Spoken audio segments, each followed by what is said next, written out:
They say it's a big rich town.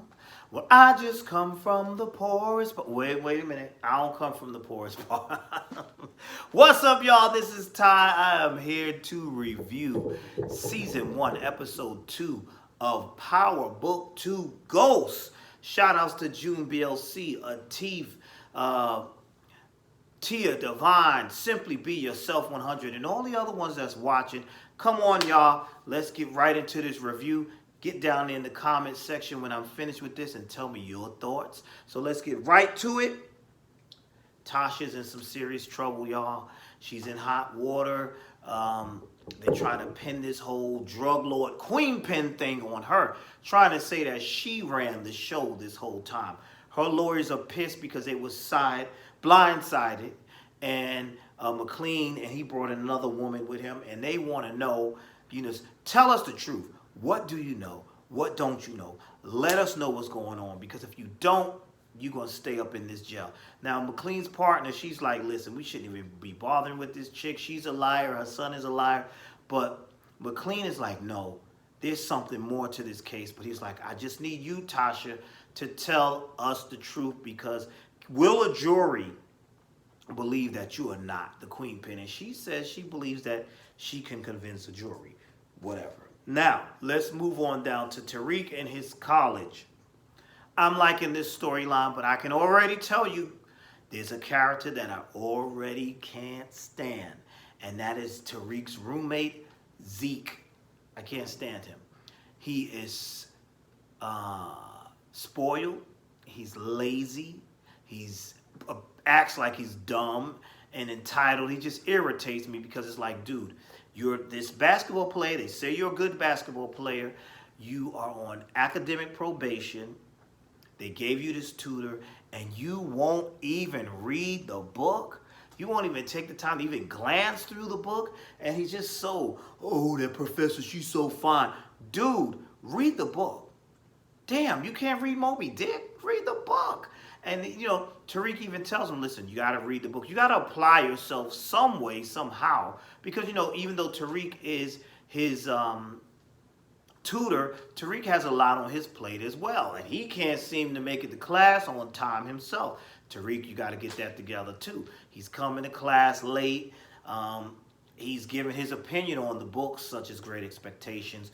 But that was a funny scene when he came to class. He's late again. You got to get that together. You remember, you got to focus. You're trying to get out of school. You're trying to get your grades up so you can get that money, get your father's money, take care of your family, help your family. But you keep messing up, you're gonna flunk out. Come on, dude. Stay the course.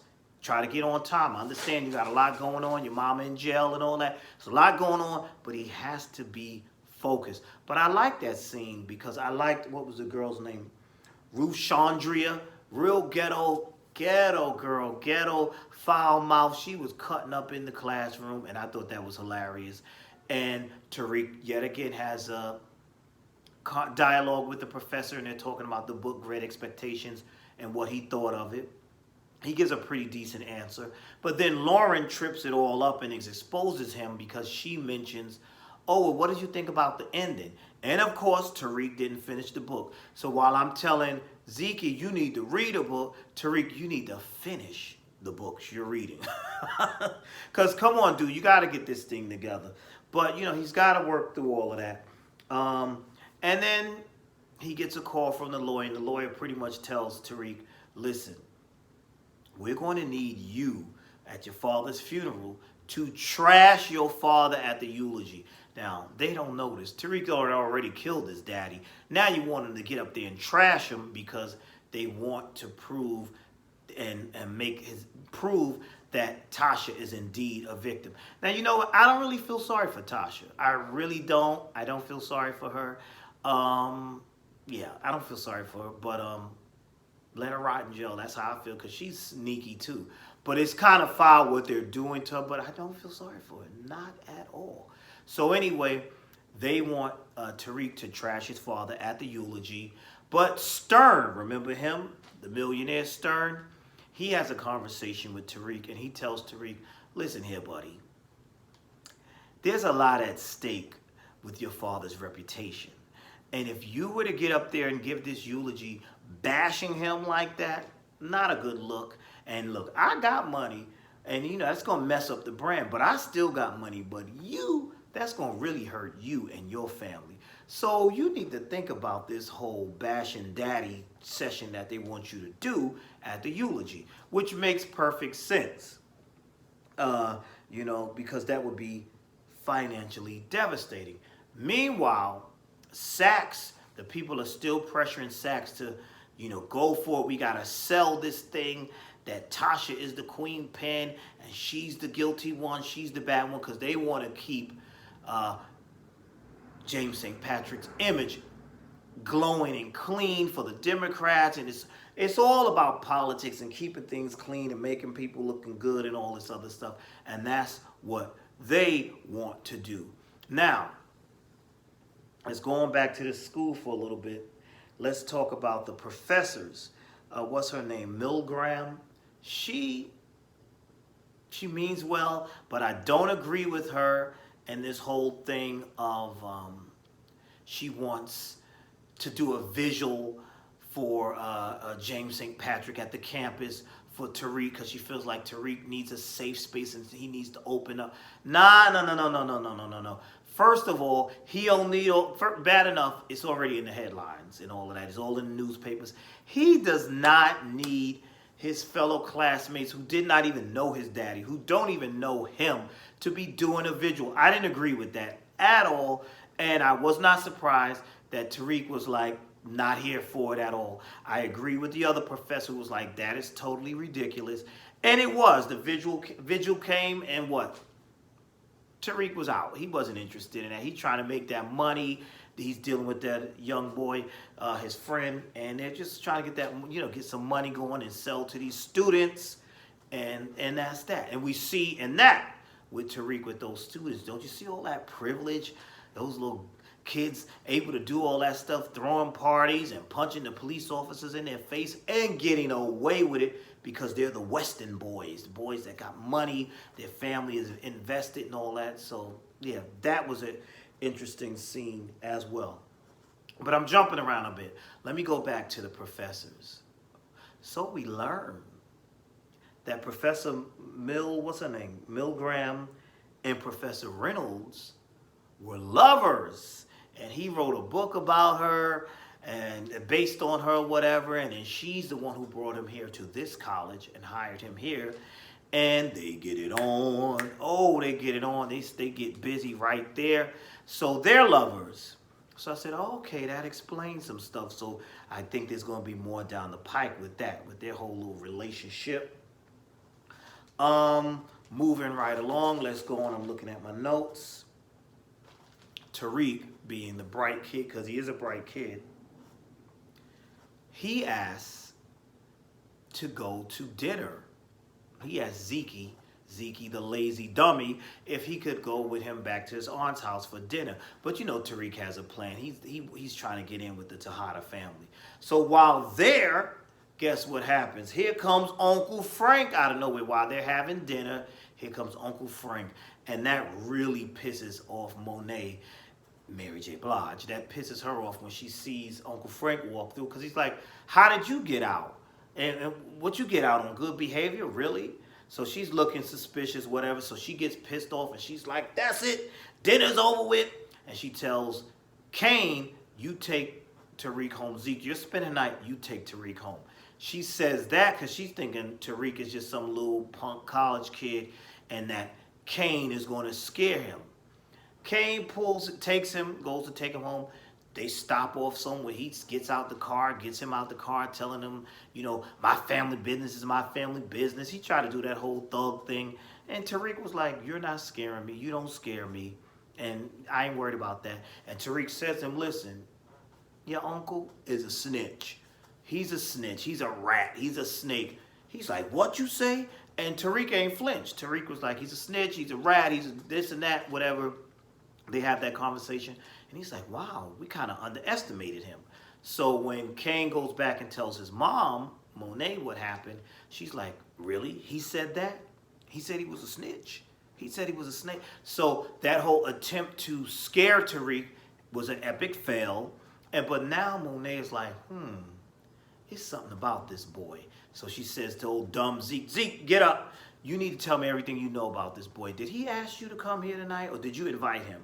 And he says, oh, he asked me to bring him here, auntie. So that's how, so she's like, yeah, we got to get some, I need to know everything about this boy. I need to know what's going on with this boy. Okay, so what happens after that? Uncle Frank gets taken care of.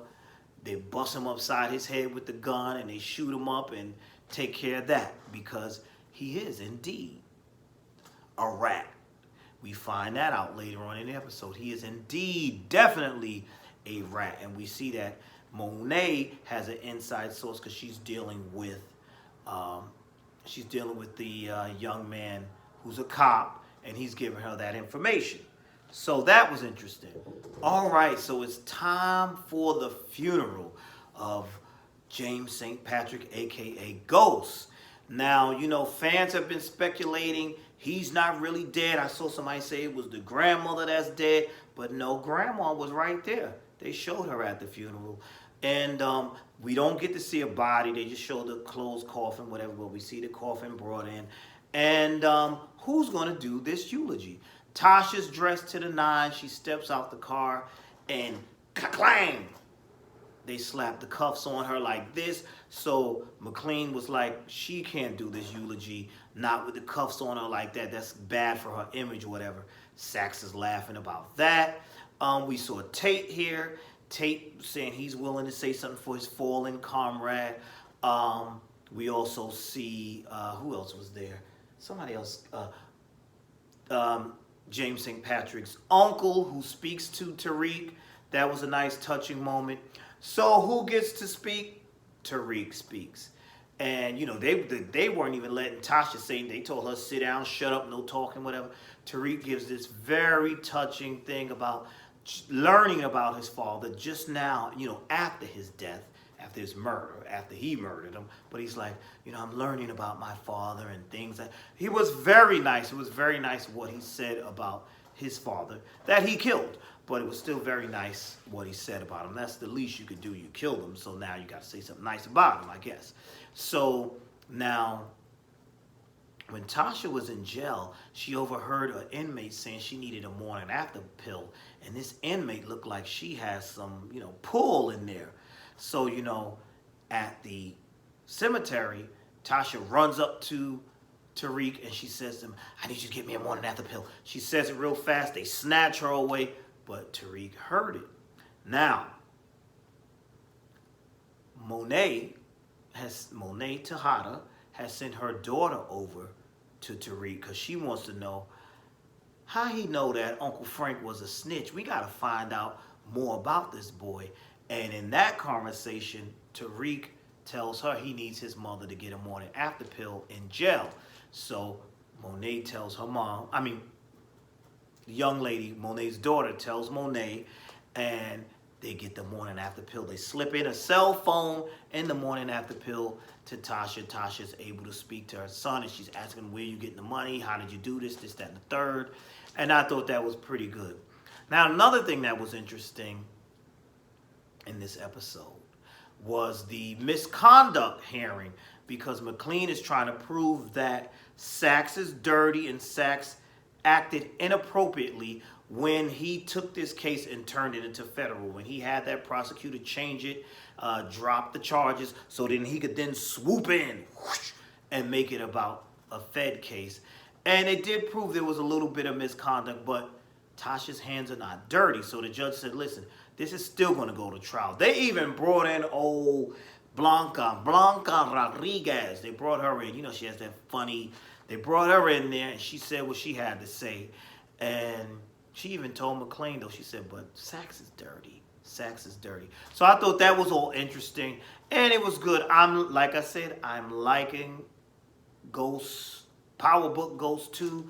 So far, I'm really enjoying it. What do you guys think? Because I still see people saying Ghost isn't dead and all that. And somebody said, well, they didn't show no body, so he ain't dead. They did show the coffin, though. He ain't dead. I've heard so many theories. I think he's dead. I believe this is it, y'all. I think this is it. I think people, we just need to accept that. If I'm wrong, I'll be the first one to come back and say, "Hey, I was wrong." But I don't think he's coming back.